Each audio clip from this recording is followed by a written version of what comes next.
quiero herir sus sentimientos, pero sí quiero decirle algo. Y si de alguna manera llego a herir sus sentimientos, usted puede pedirme perdón y yo lo perdonaré.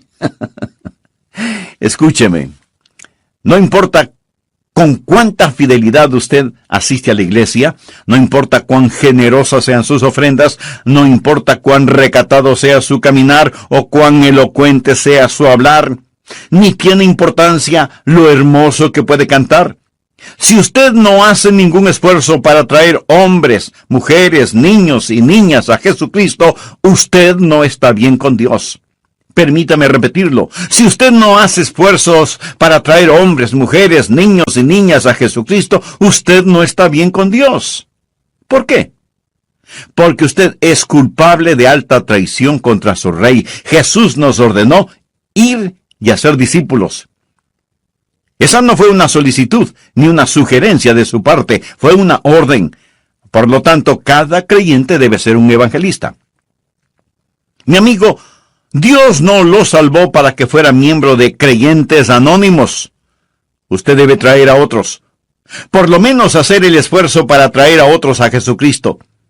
De aquí a 50 años, la mayoría de nosotros habremos dejado de existir. De aquí a 25 años, muchos de nosotros ya no estaremos presentes. De aquí a 10 años, un gran número de nosotros habremos pasado a la eternidad. De hecho, el próximo año, no todos estaremos vivos. O el próximo mes. Estaremos delante del Señor, reportándonos delante de Él. Yo estuve junto a la cama de un hombre moribundo. Buen hombre. Amaba a Dios. Y lo fui a ver porque se estaba muriendo. Yo sabía eso y él también lo sabía. Estando junto a él, me miró y me dijo, Pastor, no tengo temor de morir. Yo entregué mi corazón a Jesús. He nacido 2 veces.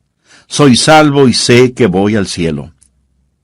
Pero entonces este buen hombre empezó a llorar y entre lágrimas me dijo, Pastor, no tengo miedo a morir, pero estoy avergonzado de morir. Sé que me voy a encontrar con mi Señor y no he sido un ganador de almas. He trabajado, he sido un respetado miembro de mi iglesia, he servido en nuestra denominación y supuestamente he sido un líder para los demás, pero no he sido un ganador de almas y voy al encuentro con mi Señor. Piense, pastor, ¿voy a ir con las manos vacías? ¿Debo presentarme así delante de mi Salvador, sin tener ni una sola alma con la cual pueda saludarle? Mi amigo, esa no es la forma en que usted debe encontrarse con Jesús. Usted quiere hacerlo con regocijo, trayendo sus gavillas con usted y poner esos dorados granos a los pies del Maestro.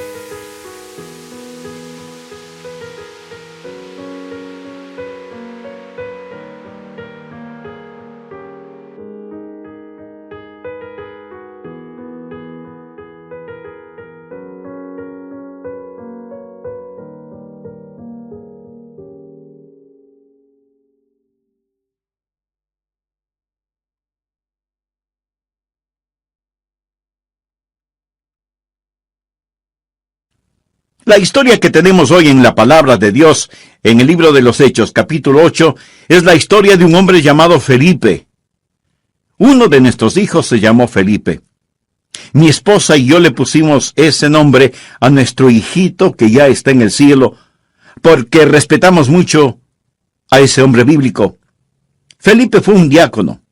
Podríamos decir que fue el primer misionero. Y él se encontraba en la ciudad de Samaria, predicando el Evangelio, y multitudes fueron salvadas. Dios estaba haciendo cosas increíbles. Fue, por así decirlo, una gran campaña evangelística. Y aunque él era un diácono, Él estaba practicando lo que dije hace algunos minutos. Cada creyente es un evangelista y Felipe fue un evangelista. Ahora, no todos nosotros podemos ser evangelistas o predicadores. Pero aunque no podamos ser predicadores, todos podemos ser alcanzadores. Felipe fue un predicador y un diácono, y fue usado poderosamente por Dios en una cruzada. Y el Espíritu de Dios vino a él. La Biblia dice que un ángel vino a él. La palabra ángel significa mensajero. Yo no sé cómo Dios le hizo llegar el mensaje, si literalmente fue un ángel o no, o si el Espíritu de Dios le habló por intermedio de algún individuo quien le dijo: mira, Felipe, sé que estamos teniendo un gran avivamiento aquí en Samaria, pero quiero que te vayas a Gaza, al desierto. Ya descubrirás por qué. Bien, leamos Hechos capítulo 8, versículo 26. Un ángel del Señor habló a Felipe diciendo: levántate y ve hacia el sur, por el camino que desciende de Jerusalén a Gaza, el cual es desierto. En otras palabras, Felipe debía abandonar la zona montañosa, dejar la campaña de avivamiento y dirigirse hacia el desierto. Continuemos leyendo. Entonces, él se levantó y fue. Y sucedió que un etíope, eunuco, funcionario de Candace, reina de los etíopes, el cual estaba sobre todos sus tesoros. Este hombre era el secretario del tesoro, no era un hombre ordinario, era un miembro de alta jerarquía en el gobierno de Etiopía. Había venido a Jerusalén a adorar, y volvía sentado en su carro y leyendo al profeta Isaías. Y el Espíritu dijo a Felipe: acércate y júntate a ese carro. Acudiendo Felipe, le oyó que leía al profeta Isaías, y dijo: ¿pero entiendes lo que lees? Él dijo: ¿y cómo podré si alguno no me enseñare? Y rogó a Felipe que subiese y se sentara con él. El pasaje de la Escritura que leía era este: como oveja a la muerte fue llevado, y como cordero mudo delante del que lo trasquila, así no abrió su boca. En su humillación no se le hizo justicia, mas su generación, ¿quién la contará? Porque fue quitado de la tierra su vida. Respondiéndole eunuco, dijo a Felipe: te ruego que me digas, ¿de quién dice el profeta esto? ¿De sí mismo o de algún otro? Ahora notemos el versículo 35, que es el versículo clave. Entonces Felipe, abriendo su boca y comenzando desde esta escritura, le anunció el evangelio de Jesús. Más tarde veremos que este etíope vino a Cristo, fue salvado, y yo estoy convencido que él fue el instrumento para abrir África del Norte al evangelio de nuestro Señor y Salvador Jesucristo. Ahora aquí tenemos esta historia que es más que una simple historia. Tenemos el modelo que muestra cómo Dios puede usarle a usted. Escúcheme atentamente, por favor. Dios nunca deja sin usar un vaso limpio, una vida rendida completamente a Él. ¿Desearía usted ser usado por Dios? ¿Le gustaría ser su testigo? ¿Le complacería ser un evangelista? ¿Le agradaría encontrarse con Jesús trayendo sus gavillas con usted? ¿Desearía regocijarse en esta vida y en el mundo por venir? Sé que sus respuestas a estas preguntas son positivas, entonces permítame compartir con usted algunas cosas para que pueda lograrlo. Primero, sea sensitivo a la dirección del Espíritu. Estamos hablando acerca de seguir a Jesucristo. Ahora, si Cristo está guiando, pero usted no está escuchando, entonces usted está en dificultades. Desde el punto de vista humano, lo que el Espíritu Santo le dijo a Felipe que haga realmente no tiene ningún sentido. Felipe se encontraba en un increíble avivamiento en Samaria y Dios le dice que abandone Samaria y se vaya a Gaza. Déjeme decirle algunas cosas. Por lo menos 3 cosas acerca de la dirección del Espíritu a las cuales usted debe ser muy sensitivo. Necesita entender que los caminos de Dios a menudo son inexplicables. Dios no le dijo a Felipe: quiero que vayas al desierto, encontrarás una oportunidad sobre ruedas. hay un hombre muy importante que quiero que conozcas allá. Dios simplemente le dijo, ve allá. Y esto fue como si Felipe recibiera órdenes selladas. Esto no quiere decir que usted debe ir de aquí para allá en forma indecisa, sino que debe ser lo suficientemente sensitivo si es que el Santo Espíritu de Dios le dice que vaya. ¿Irá usted? Verá, la obediencia perfecta no necesita el saber por qué. Cuando yo llegué a la Iglesia Bautista Bellevue, hace ya muchos años, francamente yo no sabía por qué. Estaba en la Florida, era pastor en una iglesia en Cabo Kennedy. Dios nos estaba bendiciendo, la iglesia crecía, yo me sentía feliz, ellos me amaban, yo les amaba, y así nos bendecía Dios. Había estado allí por 8 años, cuando el comité de púlpito de la iglesia Bellevue empezó a conversar conmigo acerca de la posibilidad de venir acá. Puse el asunto en oración, hice ayunos, busqué la voluntad de Dios. Yo no tenía nada en contra de Memphis. De hecho, no sabía mucho sobre Memphis en Tennessee. Lo único que supe acerca de este lugar fue cuando miré un mapa. Parecía un lugar que Dios puso para tener al mundo unido con tanta tierra disponible. Pero no podía sacar de mi espíritu el hecho de que Dios quería que viniera. Ahora, mirando hacia atrás, puedo entender con más claridad por qué Dios quería que viniera, de lo que podría entender mirando sobre el horizonte. Nosotros no vemos la voluntad de Dios mirando sobre el horizonte, vemos la voluntad de Dios al mirar hacia atrás sobre nuestro hombro y decir, hasta aquí Dios nos ha guiado. Creo que todos nosotros podemos decir eso. Los caminos de Dios a menudo son inexplicables, y también los caminos de Dios a menudo son inesperados. Felipe no tenía ni la menor idea ni la forma de saber qué es lo que Dios tenía para él en el desierto. Él no sabía lo que Dios quería que él hiciera para guiar a este hombre, increíblemente importante, hacia el Señor Jesucristo. Escuche, ¿quién sabe qué tremendas oportunidades Dios puede tener para usted en el futuro?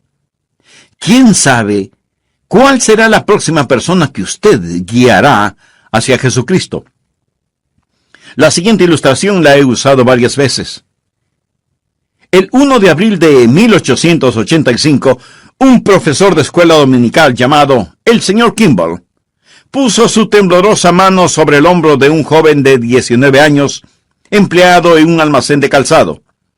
Este jovencito había quedado huérfano cuando tenía 4 años, no tenía mucha educación. Pero el señor Kimball le dijo a este joven acerca de Jesús, oró con él y el joven recibió a Cristo. El nombre del joven, Dwight L. Moody. El Instituto Bíblico Moody y la revista cristiana Moody llevan ese nombre en su honor. Y cuando Moody vino a Cristo y fue gloriosamente salvado, él de inmediato quiso compartir a Jesús con otros.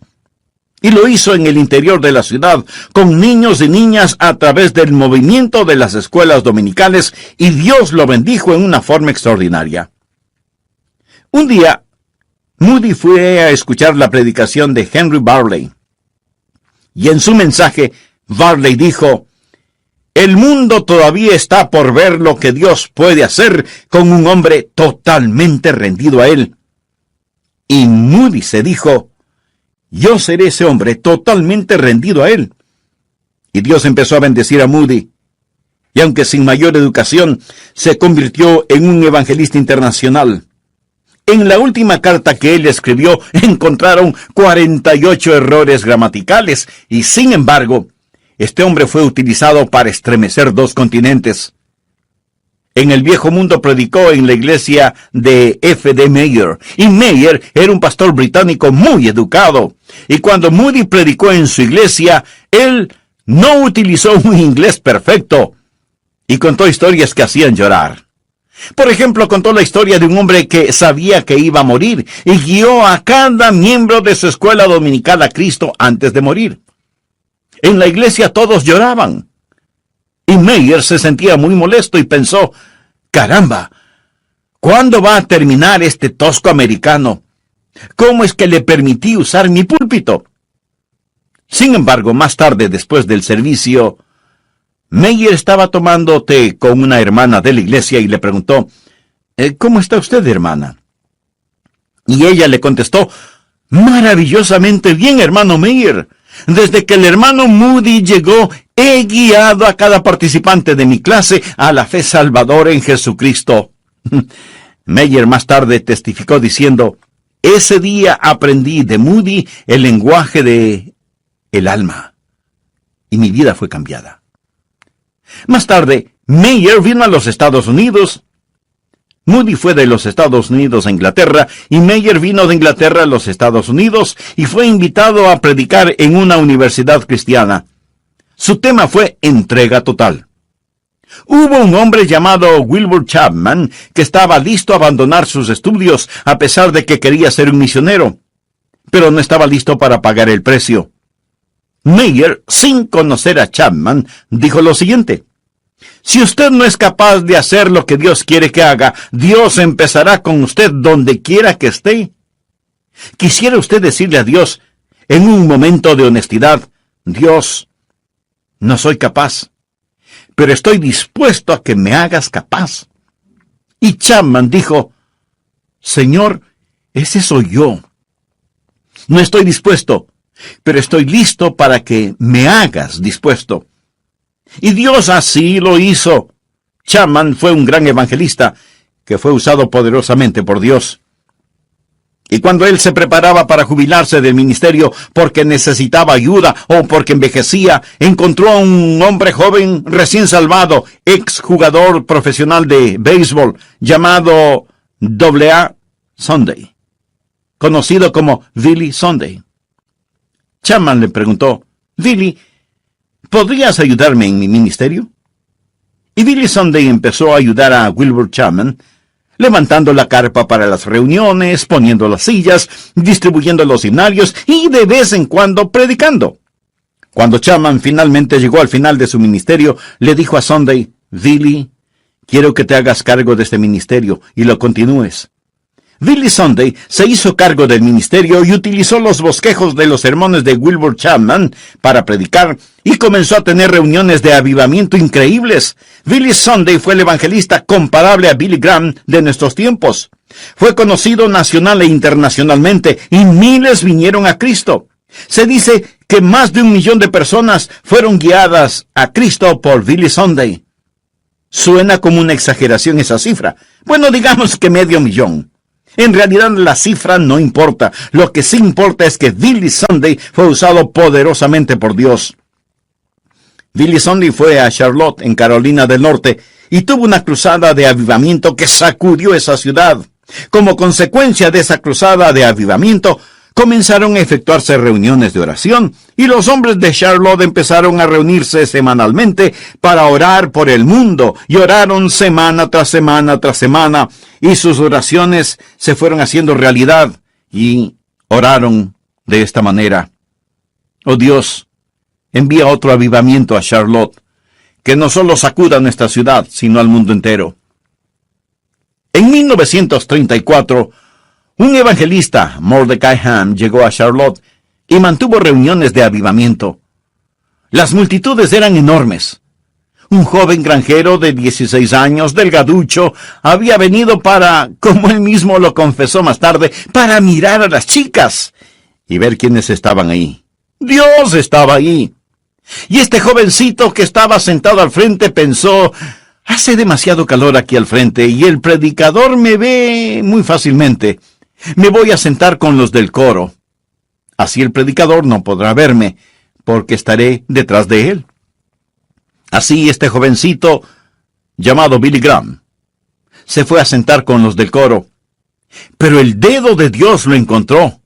Y esa noche Billy Graham entregó su corazón al Señor Jesús y ha sido utilizado por Dios, como usted muy bien lo sabe, como ningún otro hombre en la historia, trayendo almas a los pies de Jesucristo. Amigo, ¿quiere usted ser utilizado por Dios?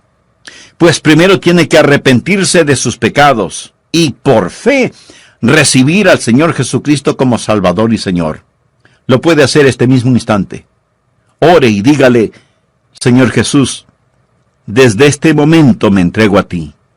perdóname, límpiame, úsame según sea tu voluntad. Lo pido en tu santo nombre. ¿Sabe usted del enorme potencial espiritual de una persona que usted trae a Jesucristo? En la historia de Felipe y el etíope eunuco, ese hombre, el etíope, estoy seguro que fue usado por Dios para abrir África del Norte para el Evangelio. ¿Qué nos dice esa historia a nosotros? Nos dice que necesitamos ser sensitivos a la dirección del Espíritu Santo, que debemos dejar que el Espíritu Santo de Dios nos guíe. Ahora déjeme decirle cómo trabaja el Espíritu Santo, cómo el Espíritu Santo opera. Primero, el Espíritu de Dios encuentra un hombre o una mujer cuyo corazón está abierto al Evangelio de Jesucristo. ¿Estuvo ese hombre listo? Evidentemente estaba listo. La Biblia dice que el etíope había estado en Jerusalén para adorar. Estaba buscando a Dios. Él había estado en la ciudad más religiosa sobre la faz de la tierra, pero los pozos de la religión estaban secos, y él regresaba religioso, pero perdido. Él tenía una porción del Antiguo Testamento. Tenía uno de los libros más extraordinarios del Antiguo Testamento en sus manos. Estaba leyendo Isaías 53, lo que yo llamo el Evangelio de Isaías. En otras palabras, el tiempo era propicio. No solo leía Isaías 53, sino que llegó al núcleo de ese capítulo que habla de la crucifixión del Señor Jesucristo, llevado como un cordero al matadero, y como un cordero no abrió su boca. En ese preciso momento, Felipe lo encontró. ¿Piensa que esto fue accidental? Dios trabaja en una persona hasta que esa persona está lista y madura. Entonces Dios trabaja en otra persona y le dice: tú eres mi elegido. Tengo a una persona aquí que está lista. Alguien con un corazón tierno, con hambre espiritual, con necesidades. Puedes venir desde Samaria. Ven aquí, a Gaza, en el desierto. Quiero que ustedes estén juntos. Dios trabaja en el pecador y Dios trabaja en el ganador de almas, y cuando somos sensitivos a la dirección del Espíritu, Dios nos...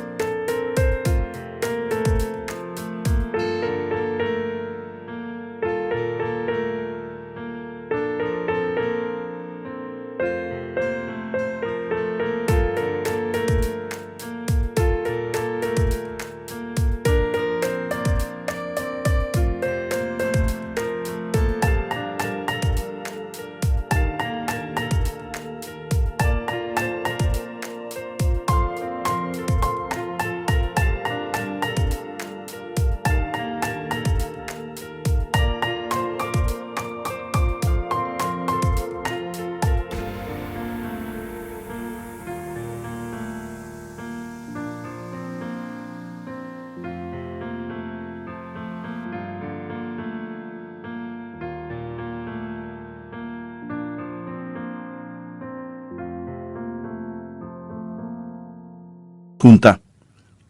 Jesús dijo: me es necesario ir por Samaria. ¿Por qué Jesús en este viaje vio la necesidad de ir por Samaria? Por causa de la mujer junto al pozo. Esa fue una cita divina. Jesús tomó el camino que la mayoría de personas no tomaría, se encontró con la mujer y le dio el agua de vida eterna. Cornelio y Simón Pedro. Dios trabajó en Simón Pedro y le dijo: Simón, tienes que dejar tu prejuicio racial. Hay un gentil al que necesitas testificar. Dios trabajó en ese gentil llamado Cornelio y le dijo: voy a enviar a alguien para que te diga cómo ser salvo. Y entonces, por alquimia divina, Dios los juntó. Ahora, ¿qué significa eso? Cuando usted es sensitivo a la dirección del Espíritu, Dios le guiará hacia alguien que necesita a Jesús. Aquellos que son estudiantes, mañana encontrarán a algún estudiante. Si usted es sensitivo, tal vez Dios está preparando a algún estudiante para que usted le testifique. Para los hombres de negocios, si son sensitivos, Dios les guiará hacia alguien, tal vez no mañana, pero en su tiempo. Dios le guiará si usted es sensitivo. Dios estará trabajando en algún individuo. Tal vez mañana, estudiante, habrá alguien que fue a la iglesia el domingo, fue a las fuentes de la religión y salió sediento. Tal vez conocen la Biblia, pero no saben cómo ser salvos. Manning Beasley, gran hombre de Dios, solía decir: cuando usted está bien con Dios, escuche, cuando usted está bien con Dios, tendría que apostatar para evitar el ganar almas. Quiero decir que cuando usted está en el fluir del Espíritu, cuando Dios trabaja en el corazón del no salvo y trabaja también en el corazón del ganador de almas, Dios los pondrá juntos. Mi amigo, ¿es usted guiable? Estamos hablando acerca de seguir al Señor. ¿Es usted un seguidor de Cristo? Dios tiene un plan para usted. Ahora, aquí está la segunda cosa que quiero decir. Lo primero fue ser sensitivo a la dirección del Espíritu. Segundo, apresúrese ante las demandas del Espíritu. Hechos capítulo 8, versículos 29 y 30. Y el Espíritu dijo a Felipe: acércate y júntate a ese carro. Acudiendo Felipe, le oyó que leía al profeta Isaías y dijo: ¿pero entiendes lo que lees? Si él no se hubiera acercado, hubiera perdido la oportunidad. Creo que tuvo que correr para alcanzar al etíope. Pudo haber buscado excusas para no hacerlo. Si Felipe hubiera utilizado excusas, hubiera podido razonar por qué no hacerlo. Hubiera podido decir: ese hombre es rico, es importante, no puedo acercarme a él. O bien pudo haber dicho: está leyendo, está ocupado, no debo interrumpirlo. O pudo haber dicho: bueno, él es de otra raza, no sería apropiado de mí el hablarle. Pero Felipe se acercó porque el tiempo fue preciso, aunque era corto. Perdemos muchas oportunidades doradas porque no somos rápidos a las demandas del Espíritu y esas oportunidades se deslizan entre nuestros dedos. Tercero, esté firme en el deseo del Espíritu. Ahora, ¿cuál es el deseo del Espíritu de Dios? Bueno, ¿dejaría usted que el Espíritu de Dios sea su deseo? ¿Cuál es el deseo del Espíritu de Dios? Escuche lo que dice Juan 15, versículos 26 y 27.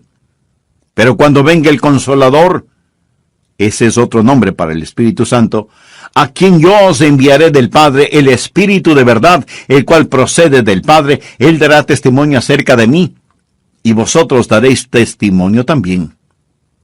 Recuerde, cuando empezamos este estudio en el libro de los Hechos, estudiamos Hechos 1:8, cuando Jesús dijo: pero recibiréis poder cuando haya venido sobre vosotros el Espíritu Santo, y me seréis testigos. ¿Cuál es el deseo del Espíritu? Que usted comparta a Jesús. Miremos otra vez Hechos 8, versículo 30. Acudiendo Felipe, le oyó que leía al profeta Isaías y dijo: ¿pero entiendes lo que lees? Él dijo: ¿y cómo podré, si alguno no me enseñare? Y rogó a Felipe que subiese y se sentara con él. El pasaje de la Escritura que leía era este: como oveja a la muerte fue llevado, y como cordero mudo delante del que lo trasquila, así no abrió su boca. En su humillación no se le hizo justicia, mas su generación, ¿quién la contará? Porque fue quitada de la tierra su vida. Respondiendo el eunuco dijo a Felipe: te ruego que me digas, ¿de quién dice el profeta esto? ¿Cuál es el deseo del Espíritu? ¿Cuál es el trabajo del Espíritu? El que compartamos a Jesús. ¿De qué le habló Felipe al eunuco? No le dijo nada de su denominación, no le habló sobre asuntos raciales, no le habló de la política en Etiopía o en Jerusalén, le habló acerca de Jesús. Ese es el mensaje que necesitamos hoy, hablar de Jesucristo. Hay muchas personas que están haciendo cosas maravillosas, pero dejan a Jesús afuera. ¿Cuál es el deseo del Espíritu Santo? El que compartamos al Señor Jesús. ¿Cómo podemos tener la dirección del Espíritu y no tener el deseo del Espíritu? Y su deseo es que compartamos a Jesús. Miremos cómo Felipe compartió a Jesús con el eunuco. Le dijo algunas cosas básicas. Le dijo que él, el eunuco, era un pecador. El hombre estaba leyendo Isaías 53 y el versículo 6 dice: todos nosotros nos descarriamos como ovejas, cada cual se apartó por su camino, mas Jehová cargó en él el pecado de todos nosotros. Necesitamos entender. Necesitamos enseñar a la gente, así como Felipe le enseñó al eunuco la necesidad que tenía de ser salvo. Y no hay ninguno tan bueno que no necesite ser salvo, y ninguno tan malo que no pueda ser salvo. Cuando Felipe le preguntó si entendía lo que estaba leyendo, el hombre le respondió: ¿cómo podré si alguno no me enseñare? Si usted quiere que la gente se salve, tienen que entender que son pecadores. Tienen que entender que Cristo murió por ellos. Felipe usó el texto para mostrar cómo Jesús, el Cordero de Dios, como Cordero en el matadero, murió sobre la cruz, tomó nuestro lugar en la cruz como sustituto. Un Dios santo no puede ignorar el pecado. Hay que pagar la culpa del pecado. Leí acerca de una empleada doméstica a quien Dios salvó. Y un hombre que quería burlarse de su fe le preguntó: ¿y cómo se siente ser una santa? Y ella respondió: realmente no estoy segura. Sé lo que es un santo y también sé que he sido salvada por gracia y voy rumbo al cielo. Y el hombre le dijo: así que has sido salvada. ¿Y cómo se siente ser salvada? Y ella respondió: probablemente no puede explicarlo como para que usted entienda, pero le diré lo que yo siento. Siento que estoy en las sandalias de Jesús y que Jesús está en mis zapatos. Mi amigo, ni un teólogo pudo haber dicho mayor verdad. Todos nosotros nos descarriamos como ovejas, cada cual se apartó por su camino, pero Jehová cargó en él el pecado de todos nosotros. Él tomó nuestro lugar para que nosotros pudiéramos tomar su lugar. ¿Qué necesita entender para ser salvo? ¿Cuál es el deseo del Espíritu? Primero, que somos pecadores y necesitamos ser salvos. Como ovejas nos hemos descarriado. Jesús, el Cordero de Dios, fue sacrificado por nosotros. Y segundo, que la salvación es por fe, no por obras de ninguna naturaleza. Es un regalo de Dios. ¿Cómo sé que Felipe enseñó eso? Bueno, en Hechos 8, 36 y 37 leemos: y yendo por el camino, llegaron a cierta agua, y dijo el eunuco: aquí hay agua. ¿Qué impide que yo sea bautizado? Y Felipe dijo: si crees de todo corazón, bien puedes. Hay que tener el bautismo del creyente. No bautismo antes de creer, sino el bautismo del creyente. No es un bautismo el que salva, sino bautismo que, como lo voy a demostrar en un momento, es una ilustración y demostración de su salvación. Note lo que Felipe le dijo: debes creer con todo tu corazón y entonces serás salvo. La salvación es por la gracia, por medio de la fe. Hay un himno que dice: maravillosa gracia. Nada depende de usted, todo es de Dios. ¿Lo entiende? Eso es gracia. En Romanos 11:6 leemos: y si por gracia, ya no es por obras. De otra manera, la gracia ya no es gracia, y si por obras, ya no es gracia. De otra manera, la obra ya no es obra. Eso tiene sentido si usted no lee ese versículo. En el plan de Dios, o es la gracia, o son las obras. Nunca es gracia y obras. Si usted estuviera colgando sobre un profundo precipicio, al fondo del cual hay cortantes rocas, y hay una cadena que tiene fuertes eslabones de acero, pero un eslabón es de papel crepé, ¿cuán seguro se sentiría usted sujetándose a esa cadena? Mi amigo, si cualquier parte de su salvación depende de usted mismo, no lo va a lograr, no lo va a lograr, es por gracia. ¿Qué es lo que Felipe le dijo al eunuco? Que era un pecador y que Cristo guió gozoso su camino. ¿Cuál fue el motivo para este bautismo? Primero, obediencia. ¿Ha sido usted bautizado? Jesús ordenó el bautismo cuando dio la gran comisión. Por tanto, id y haced discípulos a todas las naciones, bautizándolos en el nombre del Padre, y del Hijo, y del Espíritu Santo, enseñándoles que guarden todas las cosas que os he mandado. Y he aquí, yo estoy con vosotros todos los días, hasta el fin del mundo. ¿Quiere que Cristo esté con usted? Obedezca sus mandamientos, enseñe sus mandamientos, y el bautismo es uno de ellos.